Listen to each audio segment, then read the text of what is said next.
Na Mheshimiwa Waziri amenielekeza pia niwaambie, ameongea na waziri mwenye dhamana ya TAMISEMI kutoka ofisi ya waziri mkuu, akimwomba awaelekeze wakuu wa mikoa wote wa Tanzania waweke katika miji yao mikubwa big screens kwa ajili ya fainali ya Jumanne.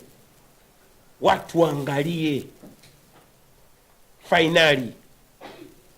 Na hapa Dar es Salaam tutaweka hapa big screen. Mkoani tutaweka mikoa yote, Mwanza, Mbeya. Watu watazame. Tunachoomba nyinyi ni dua. Hebu fikiri, timu imeshinda ubingwa wa AFCON under 17. Pale Kipawa patakuwaje? Hebu nyinyi mshapata picha. Yaani patakuwaje ile amshamsha? Ni kubwa. Tafanya parade. Sasa level ya parade sio za club peke yake. Parade itakuwa taifa. Ndipo tunataka kupeleka nchi sasa. Parades. Kuna Yanga Day, Simba Day, sasa kutakuwa na Taifa Stars Day. Kudada deki. Kutakuwa na amsha ambayo nyinyi hamjapata kuiona. Waziri Makonda mnamjua, ni hana jambo dogo.